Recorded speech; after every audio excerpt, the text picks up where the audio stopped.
What we're working on today is an International Harvester model LA engine, 1.5 to 2.5 horsepower.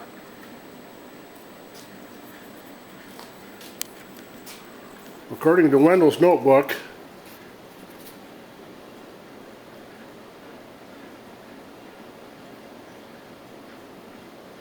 useful information for gas engines and tractor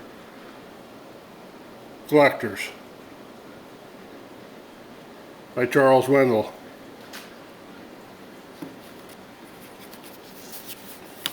This serial number is A33662. According to Wendell's book, that dates this to 1937.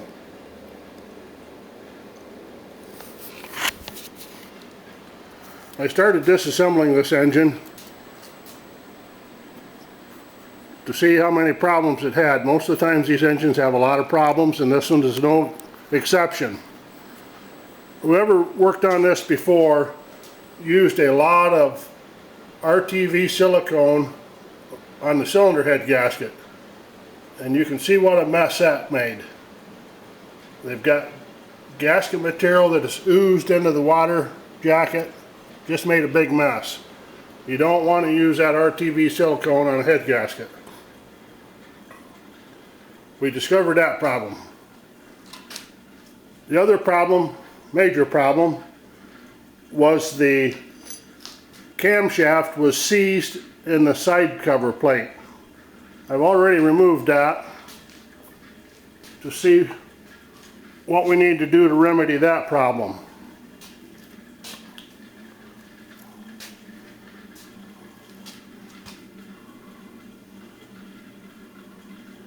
Everything else turns freely.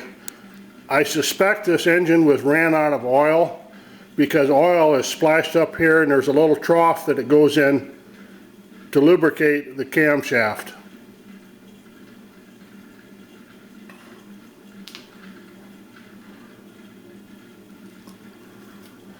Other problems I've found,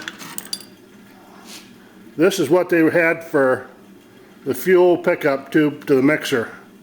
A piece of vinyl tubing shoved onto the check valve stem.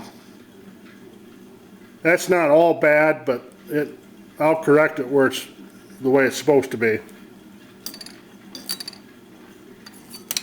The muffler, believe it or not, came out of the cylinder head without too much trouble, but it's missing the outside cover plate. I'll make a new one so we can have a muffler on it.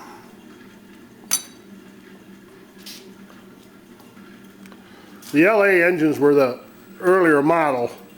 Over here is an LB engine. It's big brother. This is a 3 to 5 horsepower engine. This engine's got some problems also. The cylinder bore is badly pitted. I haven't been able to find an oversized piston for it or determine how we're going to repair this engine. The biggest difference in the LA and the LB engines is the way the rocker arms are oiled. This one has an oil collection tube from the crankcase that comes up here and drips oil onto this wick, felt wick in here to lubricate the rocker arms. That's about the biggest difference in them.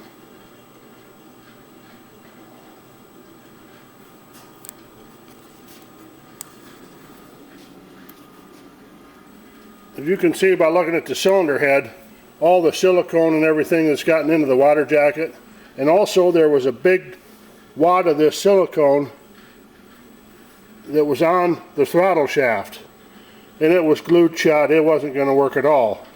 This is connected to the governor shaft in the crankcase, and this is what controls the engine speed.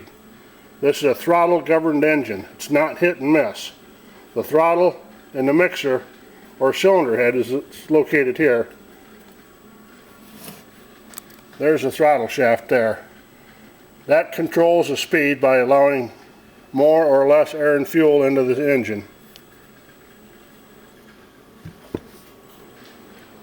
I took out the valves and inspected them, and the seats don't look too bad.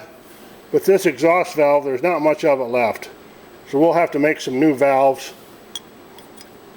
The problem with ordering replacement valves, when I cut new seats in this, the seats are going to be larger, so the valves, replacement valves, are the same size as these, will fit too deep into the cylinder head.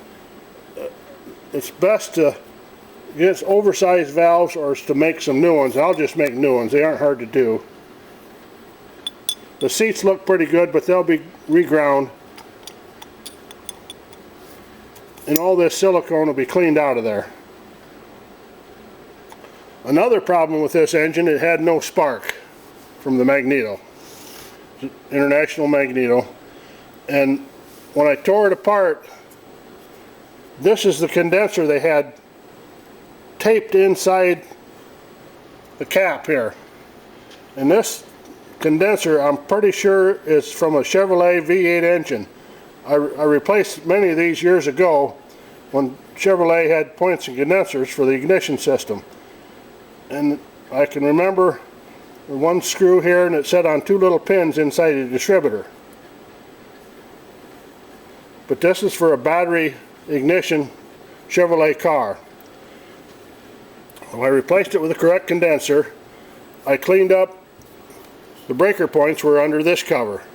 They didn't look too bad. They weren't pitted or burned or anything like that. So I just cleaned them with some 220 grit wet or dry sandpaper, re-gapped them. The gap, when I first checked them, was about 25 thousandths, so that could contribute no spark also. I like to set the gap on these at about 13 thousandths. That seems to be where they run the best. After doing all that, put it back in a test bench here. Nice blue spark, no problems. This is what I'm working on now to get freed up. This is where the camshaft, this is the camshaft here, is seized up into this outer bearing. This is the cover for the engine. When I took it apart, I of course found out the top cover was broken. I don't think that's a real big problem. I'll put it back together probably the way it is. Add a little bit of Permatex sealer along here, and I think it'll be just fine. There's dowel pins as well as bolts that hold it all the way around. This engine's not going to be used to do any work anymore, just to run and have fun with.